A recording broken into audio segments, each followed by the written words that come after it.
श्रीमते रामचंद्राय नमः। यस्यामलं नृपसदास्युयशोधुनापि गायन्त्यदघ्नमृषयो दिग्भेन्द्रपट्टमु तं नागपाल वसुपाल किरीटजुष्ट पादाम्बुजं रघुपतिं शरणं प्रपद्ये। बोलो श्री वृंदावन बिहारी लाल की जय। धर्म की जय हो, अधर्म का नाश हो, प्राणियों में सद्भावना हो, विश्व का कल्याण हो, गौ माता की जय हो। हर हर महादेव। पूज्य गुरुदेव के विषय में मैं क्या बोलूं। मेरा जीवन ही पूज्य गुरुदेव के गोदी से ही प्रारंभ हुआ है। जब घर में कोई बच्चा नहीं हुआ करता था तो मैं ही एक बालक था जो पूज्य गुरुदेव की दाढ़ी खींचा करता था, और मैंने गुरुजी की बहुत दाढ़ी खींची है। और जब मेरी माताजी कहती थी, माँ का स्वभाव होता ही है बालक कितना भी पढ़े, और माँ कहती है बच्चा पढ़ता नहीं है, तो मेरी पूज्य माताजी कहा करती कि आप केवल इसको लाड़ लाड़ में बिगाड़ रहे हो, पढ़ता लिखता कुछ नहीं है, इसको कुछ पढ़ाओ। तो गुरुजी ने मेरे को 14 सूत्र याद करा दिए थे बालकपन में ही, जब छोटा था मैं। तो मुझसे कहते भक्तराज बोलो 14 सूत्र, तो मैं चालू हो जाता अयुण रे। तो अपने झोले में से, गुरुजी के पास झोला हुआ करता था, तो उसमें से 2 रुपए निकाल के मुझे देते थे। तो उससे ऐसा लगता था कि पूज्य गुरुदेव जब मुझे आज 2 रुपए दे रहे हैं तो और कुछ भी याद करना चाहिए। तो पूज्य गुरुदेव के गोदी में मेरा पूरा बाल्यपन निकला, और मैं ये समझता हूँ कि जो गुरुदेव ने मेरे को आशीर्वाद दिया है वह आज अनुभव कर रहा हूँ। गुरुजी की सरलता सहजता आज स्मरण में आती है। मेरा जब जनेऊ नहीं हुआ था तो माताजी कहती थी कि आप नित्य अभिषेक करते हैं और विद्यार्थियों को पढ़ाते हैं, ये रुद्री पाठ याद कर लिया है सुन सुन के, क्योंकि श्रुति है, वेद को श्रुति कहा गया है।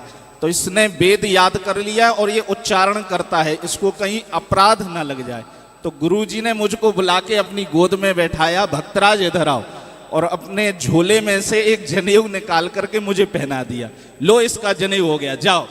तो माँ कहती थी कि ऐसे नहीं, बड़े विधि विधान से होना चाहिए। तो वह पूज्य गुरुदेव के चरणों में हुआ। बाद में पूज्य गुरुदेव, अभी हमारे ब्रह्मचारी जी बता रहे थे, चरणों में हमने मलम लगा दी। तो ऐसे ही हमारी माता मही पूज्य नानी जी बताती हैं कि किसी विद्यार्थी ने गुरुजी के लिए गर्म पानी किया और देखा नहीं कि एक बहुत खोलता हुआ गर्म पानी है, और निद्रा में था गुरुजी। तो 3 बजे प्रातः उठ जाते थे, नियम था गुरुजी का कि 2 बजे बिस्तर को त्याग देना।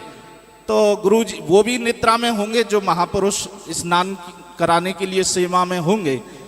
तो उन्होंने देखा नहीं, बहुत खोलता हुआ जल है, और वह जल उठा के गुरुजी के ऊपर डाल दिया। गुरुजी ने एक शब्द नहीं बोला उनसे।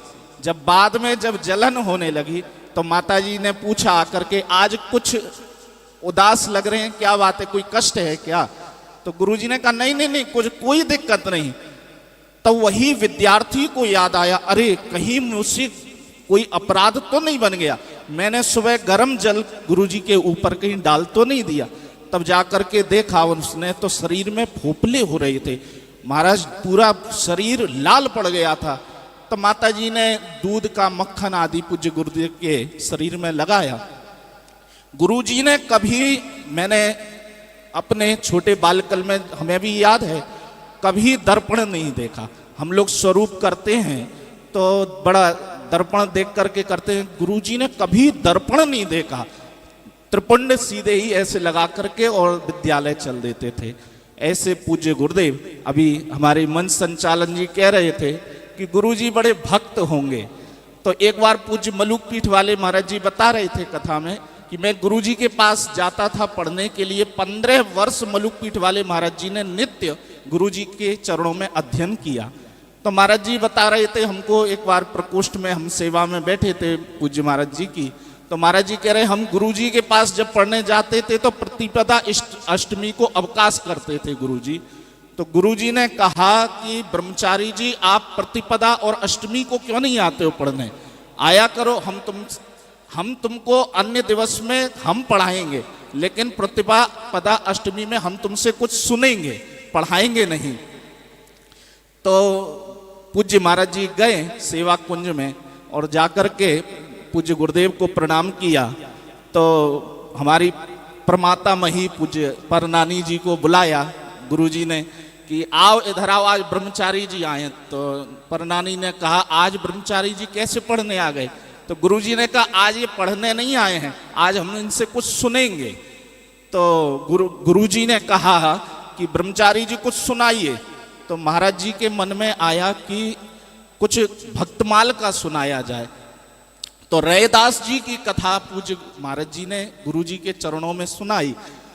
तो महाराज जी के मन में विचार आया कि ये तो धर्म संगी बड़े कट्टर होते हैं, भक्तमाल को मानेंगे कि नहीं मानेंगे।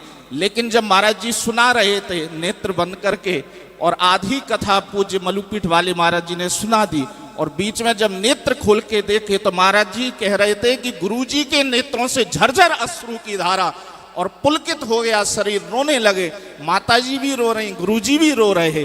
तो महाराज जी ने कहा पूज्य गुरुदेव बड़े भक्त भी थे और भक्त होने के साथ साथ तो तपस्वी भी थे।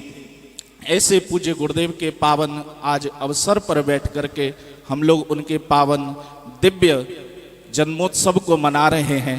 पूज्य गुरुदेव का बड़ा स्नेह हमारे आध्यात्म पीठ के पूज्य आध्यात्म पीठाधीश्वर पूज्य महाराज जी के ऊपर आशीर्वाद और संस्कार लोक पीठाधीश्वर पूज्य महाराज जी भी यहाँ विराजमान हैं। मुझे लगता है आप दोनों के ऊपर गुरुजी की विशेष कृपा है जो आप दोनों ही मिलकर के पूज्य गुरुदेव का दोनों उत्सव मना रहे हैं। इसी के साथ ज़्यादा समय न लेंगे, अभी हमारे पूज्य जन यहाँ विराजमान हैं, सबके चरणों में प्रणाम करते हुए हर हर महादेव।